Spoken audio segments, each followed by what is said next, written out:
Cuando se trata de escoger buenos villanos, mucha gente podría pecar de escoger solamente por gusto personal, pero hoy lo vamos a escoger con hechos, porque tener un buen villano no se trata solo de que sea malvado porque sí, sino de cómo mueva la historia. Así que el día de hoy vamos a comparar a Box y Adam para responder dos simples preguntas: ¿quién es el mejor villano de Hazbin Hotel? Y ¿por qué no? También veríamos quién ganaría en un enfrentamiento directo. Así que quédense en el video de hoy porque descubriremos quién es el mejor villano de Hazbin Hotel.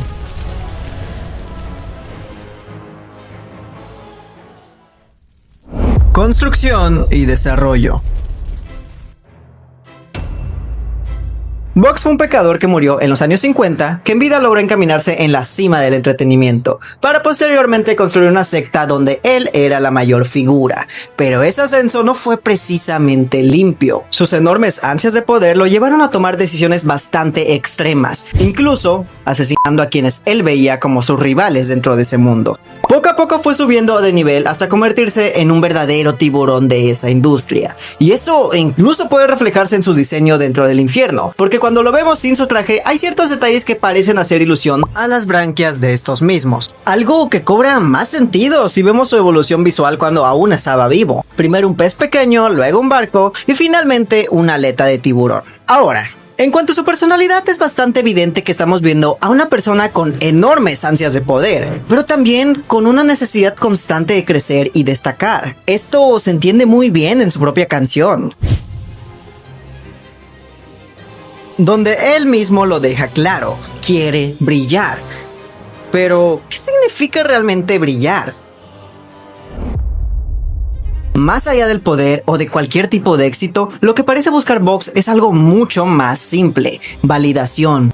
Quiere atención, quiere ser visto, quiere que los demás lo miren y lo reconozcan. Y esto abre otra pregunta todavía más interesante: ¿por qué una persona desarrolla una obsesión tan fuerte con el poder? Si lo vemos desde una perspectiva más realista, muchas veces las personas que buscan poder de forma desesperada lo hacen porque hay algo roto detrás. Personas con heridas emocionales, con inseguridades o con traumas intentan llenar ese vacío a través del reconocimiento o el control.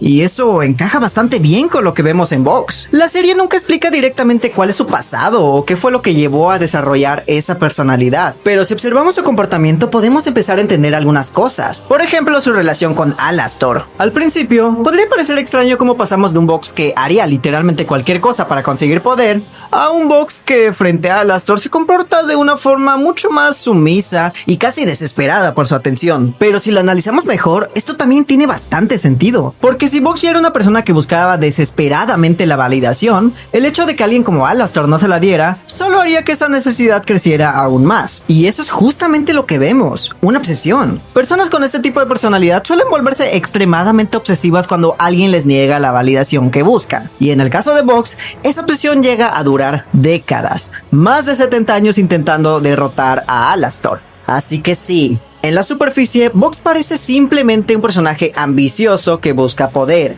pero si lo analizamos un poco más, hay algo más detrás, porque en el fondo, su verdadera motivación no es solo poder, es sentirse validado, es sentirse visto, es brillar.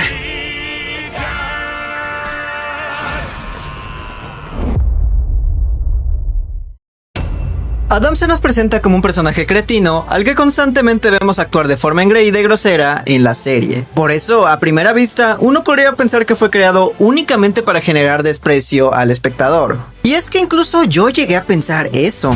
Es un personaje que, aunque gracioso y carismático, se me hace bastante plano. Sin embargo, si leemos entre líneas, el personaje parece tener más complejidad de la que muestra en la superficie. Sus motivaciones nunca se explican completamente dentro de la serie, pero aún así podemos hacernos una idea observando las pocas veces que aparece. Por ejemplo, en la canción de Hell is Forever, muchos se quedan únicamente con esta frase: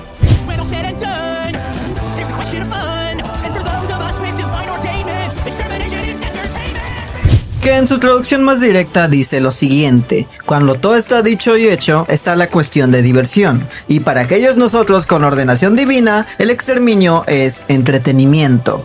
Pero en realidad, esto podría ser un poco más complejo que eso. Yo no creo que la razón sea únicamente el entretenimiento de los exorcistas. Aunque en la serie se menciona que fue el propio Adam quien sugirió esta idea en principio, también hay que preguntarse algo. ¿Por qué los rangos más altos del cielo aceptarían algo así si no vieran cierta lógica detrás? Además, el infierno claramente tenía un problema de sobrepoblación. Y si pensamos en el tiempo en el que ocurre la historia, el exterminio lleva realizándose apenas hace unos 7 años, lo cual en realidad es muy poco tiempo. Entonces vale la pena preguntarse, ¿cuántos millones de pecadores existían en el infierno antes de que comenzaran las exterminaciones? Y si los demonios ya lograron organizarse para rebelarse en cuestión de meses después de lo de Adam, ¿qué nos asegura que no habían intentado hacerlo antes? Visto de esta forma, la idea de que el exterminio existe únicamente por diversión empieza a quedarse un poco corta. Sí, puede que Adam sea un personaje vulgar, arrogante y machista, pero eso no significa necesariamente que sus acciones estén motivadas solo por entretenimiento. Desde esa perspectiva, el exterminio también podría entenderse como una medida de control o de supervivencia para evitar que el infierno se vuelva una amenaza real para el cielo. Y si lo vemos así, sus motivaciones cambian completamente la forma en la que interpretamos al personaje. Ahora bien, volviendo a su personalidad en la serie, lo vemos constantemente haciendo burlas y comportándose como alguien que parece no importarle nada, pero incluso ese comportamiento podría tener una explicación. El ser humano no está diseñado para vivir más de 100 años. Ahora imagina que a uno le dan inmortalidad y lo hacen existir durante miles de años en el cielo. ¿No sería extraño que con el tiempo desarrollara cierta apatía o incluso antipatía hacia los demás? Con esas circunstancias seguramente cualquiera perdería una empatía hacia cualquier ser que exista o incluso hacia sus propios hijos. Y si analizamos su comportamiento desde otro ángulo, también tiene cierta lógica. Adam fue literalmente el primero en todo. Siempre tuvo todo servido en bandeja de plata. Eso pudo haberlo convertido en alguien extremadamente consentido desde el principio. Parece que durante toda su existencia fue tratado como alguien especial o como alguien superior. Y entonces surge otra pregunta. ¿Realmente podemos culparlo completamente por lo que terminó siendo? Si lo pensamos bien, Adam incluso podría verse como un personaje trágico, alguien que pasó toda su existencia siendo malcriado y glorificado, hasta que finalmente alguien decidió ponerle un freno, solo que para ese entonces ya era demasiado tarde, y el precio de ese freno terminó siendo su propia vida. Y esto es bastante interesante. En mi anterior video yo criticaba que uno de los puntos más importantes por los que Hazbin Hotel está fallando es por el poco tiempo en pantalla que tienen para desarrollar bien sus tramas. Pero viendo casos como este, siento que quizás fui un poco duro con la serie, porque la realidad es que personajes como Adam me dan a entender que pese a que los escritores no tuvieron tanto tiempo ni tantas oportunidades para pulir y desarrollar bien los conceptos, aún así hicieron lo posible para que los personajes que estaban creando tuvieran cierta coherencia. Y si lo vemos desde un lado más analítico, incluso pueden llegar a entenderse y mostrar cierta complejidad. Y todo eso con las pocas apariciones que tuvo. De hecho, incluso se puede hacer todavía más interesante el personaje de Adam si lo comparamos con otras versiones del mismo personaje en la ficción. Por ejemplo, en el anime de Ragnarok, este se presenta como una figura glorificada y casi perfecta, pero aquí parece ser todo lo contrario. Una versión mucho más humana y en cierto sentido, más realista. Un ser milenario como Adam probablemente terminaría desarrollando una enorme empatía hacia todo. Muchas cosas dejarían de importarle. Y eso encaja bastante bien con la personalidad que vemos en la serie. Así que sí, esta es la construcción de Adam, un personaje que tuvo el desafortunado destino de ser el primer hombre. Y esa fue, en cierto sentido, su mayor condena. Durante toda su existencia lo hicieron creer que era más de lo que realmente era, lo glorificaron constantemente y nunca le pusieron un límite. Siempre fue validado por el propio cielo y eso terminó moldeando la personalidad arrogante y provocadora que vimos en la serie. Uy, esta decisión es bastante difícil. La verdad es que ambos tienen una construcción de personaje bastante interesante si lo analizamos dentro de su propio contexto. Sin embargo, no es solo la construcción lo que estamos comparando, sino también el desarrollo. Y en este caso, el punto se lo lleva Vox.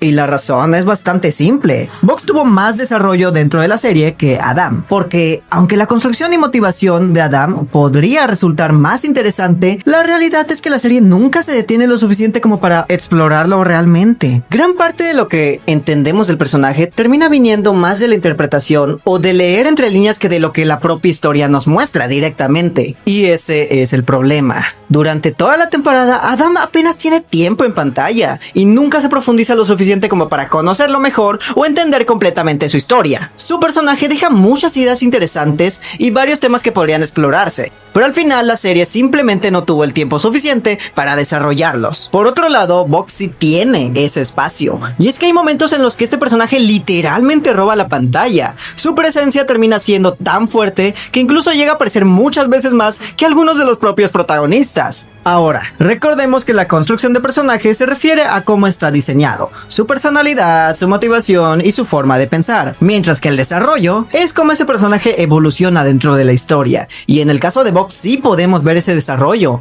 A lo largo de la serie vemos sus motivaciones, su ambición y cómo su conflicto con Alastor termina llevándolo cada vez más lejos. Pasamos de ver un Overlord relativamente estable dentro del infierno a un personaje que incluso llega a plantearse algo tan grande como desafiar al propio cielo, y eso sí es desarrollo. Así que Box 1, Adam 0. ¿Quién tuvo más impacto en la historia?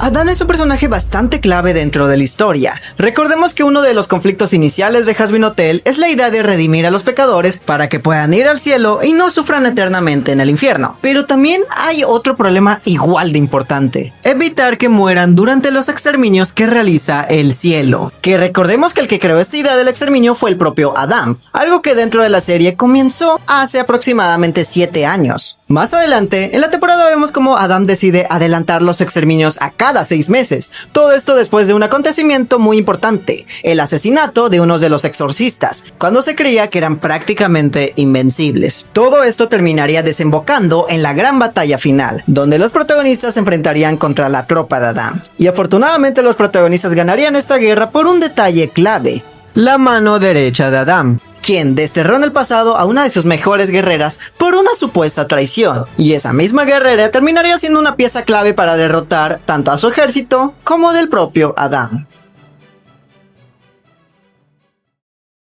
Por otro lado tenemos a Box. Él en la segunda temporada decidió crear un plan para enfrentarse al cielo y declararle la guerra. Todo con el objetivo final de convertirse en un dios. Curiosamente, el mundo parece jugar a su favor cuando la propia Charlie, actuando de forma bastante impulsiva, termina exponiéndose y vendiéndose públicamente, algo que directamente hace que Box vaya subiendo cada vez más en el poder e influencia. A esto se le suma el hecho de que Alastor también tiene sus propios planes para romper varios acuerdos que lo tenían atado, lo que de cierta forma termina beneficiando aún más a Box en su idea de enfrentarse al cielo. A lo largo de esta temporada, Box empieza a impulsarse mediáticamente, ganándose poco a poco la voz popular del pueblo a través de eventos, propagandas y manipulación de masas. Y como último movimiento, decide utilizar toda la energía contenida en el cuerpo de Lucifer con la intención de crear un arma capaz de destruir no solo el infierno, sino que incluso el propio cielo.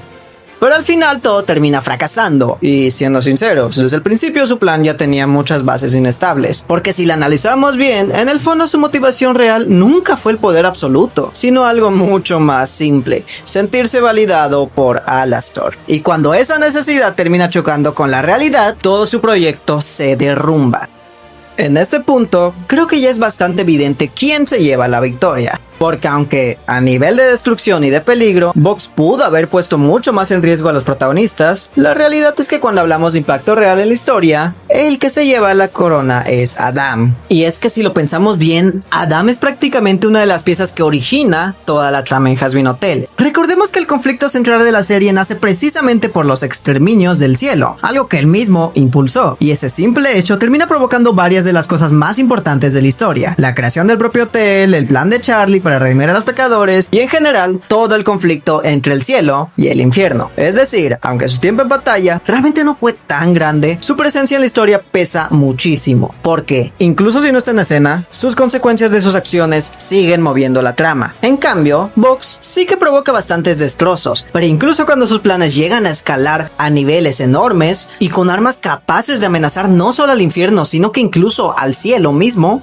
su impacto sigue estando más ligado a su propia ambición personal, mientras que Adán afecta directamente la estructura completa del mundo de la serie. Y si aún hay alguien que no está convencido de que este punto se lo lleva a Adam, Hay algo más que debemos tomar en cuenta. Si lo pensamos bien, muchas de las cosas que vemos después de la primera temporada solo pueden ocurrir porque Adam muere, porque su caída deja un vacío enorme en el equilibrio entre el cielo y el infierno. Y ese vacío es justamente lo que abre la puerta para que personajes como Vox puedan intentar mover sus propios planes. Si Adam hubiera sobrevivido, es muy probable que muchos de los eventos de la segunda temporada simplemente no hubieran pasado. Así que Vox 1, Adam 1.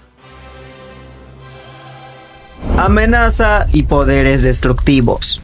Los poderes de Adam y sus habilidades son bastante variadas, al menos en lo que hemos podido ver en sus apariciones de la primera temporada, así que a continuación vamos a ver las principales. Volar. Muchas veces nos demostró este poder a lo largo de la temporada, utilizándolo constantemente con sus alas. Creación de portales. Puede crear portales a voluntad sin requerir algún esfuerzo, y este poder se le ve una única vez en la serie en el capítulo 6 llamado Welcome to Heaven. Rayos angelicales. Este es uno de los poderes que más utiliza a lo largo de la serie, y su poder es definitivamente catastrófico. Guitarra angelical. Este no es un poder en sí, sino una especie de extensión de él mismo. Puede generar una arma que crece a voluntad, incrementando su fuerza de ataque, e incluso puede crear rayos a partir de esta. Velocidad. Tiene una velocidad moderadamente rápida, aunque no es que destaque demasiado, pero es algo que se deja ver. Fuerza y resistencia sobrehumana. Definitivamente tiene una fuerza muy superior a cualquier tipo de ser vivo o personaje que se le ve en la serie. Y ahora seguimos con los poderes de Vox. Teletransportación vía tecnológica. Es capaz de teletransportarse a cualquier lugar donde hay una pantalla o algún medio tecnológico. Transportación y manipulación de energía tecnológica.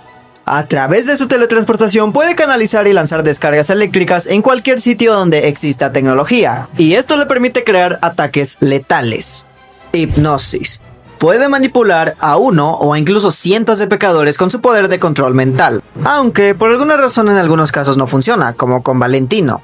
Manipulación de tamaño. Puede transformarse en una especie de monstruo, aumentando el tamaño y fuerza para volverse más imponente e intimidante. Fuerza y resistencia sobrehumana. Es capaz de soportar golpes que ningún humano podría soportar y capacidades de fuerza bastante incrementadas. Regeneración. Su cuerpo tiene la capacidad de regenerarse a menos que este sea destruido por completo o con armas angelicales. Incremento de poder por validación. Este es uno de sus puntos más importantes. Cuando Vox recibe la validación total del infierno, es cuando realmente libera todo su potencial, convirtiéndose momentáneamente en el pecador más fuerte del infierno. Medios tecnológicos. En poco tiempo, demostró ser capaz de crear tecnología extremadamente peligrosa. Si eso lo logra en meses, es fácil imaginar el nivel de aumento que podría desarrollar con más tiempo dentro del infierno. Ahora, como cada uno tiene su respectivo ámbito y los dos representan una enorme amenaza dentro del universo a su distinta forma de ser, considero que lo más justo sería dejarlos en empate y que ambos se lleven un punto, ya que demostraron una gran capacidad de amenaza y poder destructivo, aunque de manera diferente. Hazañas y batalla. Ahora sí llegamos a uno de los puntos más importantes, porque al final decir que un villano es mejor no depende solo de qué tan interesante es, sino de qué tan peligroso resulta cuando se le pone a prueba. Y la forma más clara de medir esto es enfrentándolos. Cada uno domina su entorno, pero no por eso significa que sea superior, y al enfrentarlos vemos quién se adapta mejor y quién es realmente la amenaza más completa. Así que vayamos de una vez empezando por las hazañas para posteriormente ver la batalla final. Empecemos con Adam. De un solo golpe pudo destruir el escudo de Alastor, algo que ni siquiera los exorcistas pudieron hacer. Con un rayo de energía pudo destruir el hotel y la colina donde estaba partiéndolo a la mitad. Fue capaz de destruir una nave más grande que un helicóptero con tan solo lanzar un rayo y sin mostrar demasiado esfuerzo. Humilló y derrotó completamente a Alastor, uno de los overlords más fuertes de todo el infierno. Y antes de que digan que Alastor estaba confiado, que con un arma angelical habría sido diferente, la realidad es que Adam tampoco estaba tomando la pelea en serio. Si lo hubiera visto con un arma angelical, seguramente habría atacado de una forma mucho más agresiva. Pudo aguantarle varios golpes a Lucifer, y es que recordemos que este es un ser que dentro de la mitología de de la serie está prácticamente en la cima, incluso solo por debajo de Dios. Y aún así, Adam resistió esos golpes. Puede que Lucifer no estuviera peleando completamente en serio, pero aún así eran impactos de un nivel altísimo. Y ya de último, una de sus mejores hazañas es que prácticamente se enfrentó solo a los protagonistas en la batalla final. Si vemos esta secuencia, literalmente iba peleando contra uno, lo derrotaba, luego contra otro y lo volvía a derrotar, y así sucesivamente hasta que finalmente ya no pudo contra Lucifer. Ahora pasemos a Vox. Él también se enfrentó a Alastor en 2 ocasiones, y en la segunda pelea estuvieron bastante parejos. De hecho, llegó un punto donde incluso pudo haberle ganado, de no ser por la intervención de uno de sus aliados. Aunque, eso sí, hay que aclarar algo. Alastor estaba bastante nerfeado en ese momento. Apenas estaba recuperando de una batalla y además no tenía todos sus poderes debido a la destrucción de su báculo. Aún así, se puede decir que Vox logró darle pelea e incluso vencer, aunque fuera con algo de ayuda, a una versión más débil de Alastor, de la que vimos enfrentarse a Adam. Controla toda la energía de la ciudad Pentagrama y puede darle uso a esta acechando y moviéndose a donde él quiera. Puede lanzar personas a grandes distancias sin esfuerzo, usando su fuerza para sacarlas del combate o dejarlas en desventaja. Tiene la capacidad de destrozar autos, edificios y partes de carreteras con sus propias manos. Su teletransportación también puede ser letal, llegando a destruir por completo a un pecador en cuestión de segundos. Pero nada de esto se compara con su verdadera ventaja: su capacidad de manipulación. Su ingenio y su habilidad para crear planes fue capaz de desarrollar un arma completamente mortal, con el potencial de afectar tanto al cielo como el infierno sin mayor problema. Y esto último es clave, así que ténganlo en cuenta. Ahora sí ha llegado el momento definitivo. Es hora de poner a estos dos a combatir y ver quién ganaría en un enfrentamiento. Pero para eso voy a plantear un escenario donde ambos puedan enfrentarse, pero que sea lógico y coherente con lo que ya hemos visto en la trama. Así que con eso en mente, esto es lo que pasaría. Le llega una noticia a Adam por parte de sus altos mandos de que hay un Overlord en el infierno que fue capaz de hackear información importante del cielo. Así que él decide que en el próximo exterminio ese será su nuevo objetivo. Pasado el tiempo, Adam llega al infierno después de un año, con ansias de destrozar a todos los pecadores. Pero hay uno en específico que tiene precio en su cabeza. Vox no es tonto y decide ocultarse en un búnker donde Adam no puede encontrarlo. Pero lo que no cuenta es que ahora para el cielo, él ya es un peligro potencial del cual deben encargarse. Adam usa su ejército de exorcistas para buscar a Vox por todo el pentagrama y finalmente lo encuentra. Vox intenta teletransportarse usando su poder a través de las pantallas, pero Adam con un rayo provoca un apagón en todo el infierno. Así que ya no hay vuelta atrás. El combate tiene que llevarse a cabo. Vox está atemorizado, pero sabe que si no gana esta batalla probablemente no vuelva a ver la luz del día, así que empieza el enfrentamiento. Pero algo importante que hay que entender es que Vox no pelea limpio, siempre lucha acompañado. Por eso llama a los Bees para que lo ayuden. Estos, con miedo, intentan pelear, pero al ver que no pueden hacerle daño alguno a Adam, terminan abandonando a su compañero y Vox se queda solo. Pero aún le queda su tiburón mascota. Este ataca de forma desenfrenada a Adam, pero termina siendo contraproducente, porque lo único que logra es que Adam se lo empiece a tomar más en serio. Adam esquiva algunos ataques al inicio y después con un rayo lo neutraliza y lo destruye rápidamente. No queda absolutamente nada. Y ahora sí, ya no hay oportunidad. Vox no tiene salida. Intenta pelear, lanza algunos golpes, pero son lentos y torpes, nada comparados con los de Adam. Y es ahí donde Adam con un simple golpe lo deja en el suelo, completamente derrotado. En ese momento, Vox escucha las últimas palabras de su vida. ¿En serio pensaste que te ibas a salir con la tuya después de lo que hiciste? ¡No jodas! Nadie se mete con el cielo y queda vivo para contarlo.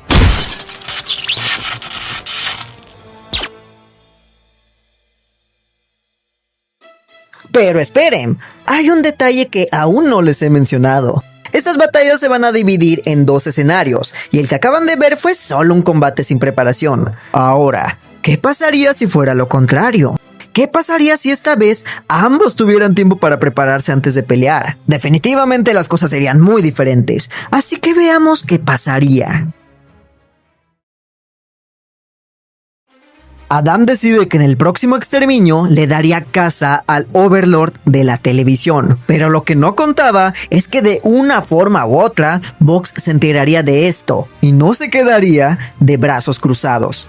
El miedo a ser eliminado lo llevaría a crear un plan de contingencia específico contra Adam. Box secuestra a Lucifer y crearía la misma arma que utilizó al final de la temporada, pero esta vez sin un espectáculo ni distracciones. Sería una arma secreta que nadie en el infierno conocería, excepto Lucifer y los Beast. Algo importante a tomar en cuenta es que Adam seguiría preparándose como siempre para el exterminio, ya que sabemos que este personaje es alguien confiado y que realmente no ve como una amenaza a Box. Sumándole más todavía a esto, él tendría todavía más tiempo para prepararse, considerando que los exterminios ocurren cada cierto tiempo suficiente para planear y construir una estrategia.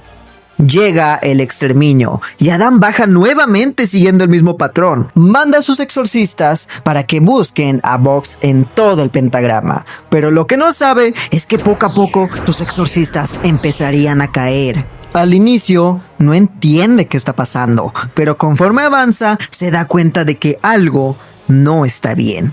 Box ya tenía conocimiento de las armas angelicales, así que decidió crear cañones capaces de eliminar a estos exorcistas a distancia. Y Adam, al percatarse, intenta repetir su jugada y provoca un apagón en todo el infierno. Pero esta vez no funciona. Box ya lo había anticipado y preparó baterías de energía para mantener activos todos sus sistemas de armamento, incluso sin electricidad. Y ahí es donde comienza la verdadera batalla. Box tiene cientos de cañones, todos alimentados con la energía que le extrae a Lucifer. Estos empiezan a disparar de forma estratégica contra Adam. Adam resiste, esquiva e incluso logra destruir algunos cañones, pero poco a poco la cantidad lo supera, hasta que finalmente uno de los ataques logra impactarlo y Adam cae al suelo aturdido. Y este es el momento que Box estaba esperando. Aprovecha ese instante de vulnerabilidad y activa su arma más grande, la que concentra toda esa energía acumulada y dispara. El disparo fue catastrófico. La explosión abre un cráter enorme en todo el pentagrama y en el centro no queda absolutamente nada. Adam está completamente pulverizado y reducido a cenizas. Y lo más importante, Box gana sin siquiera salir de su búnker. Y como nadie en el infierno sabría que fue realmente el responsable de ese ataque, su reputación quedaría completamente intacta. Ahora, nuevamente estos dos quedan prácticamente empatados en ambos escenarios, y aquí es donde la decisión se vuelve más complicada, pero si hay que elegir, creo que la clave está en basarnos en cuál de los dos escenarios tiene la probabilidad más grande de que realmente suceda, y siendo honestos, la segunda opción parece ser la más probable, ya que recordemos que Adam es un personaje extremadamente confiado, y todavía está aún más limitado por el tiempo del exterminio, tiempo suficiente que le da a Box para prepararse.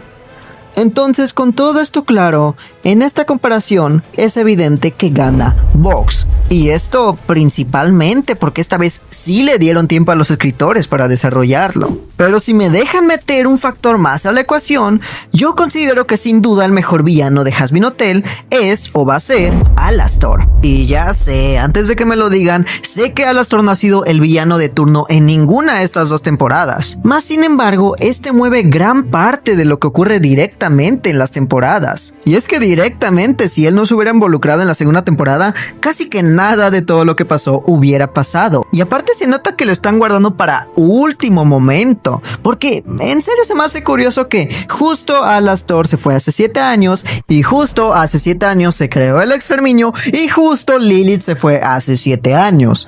¡Qué coincidencia!, ¿no? Así que Alastor God, señores, seguramente le hago un video más adelante.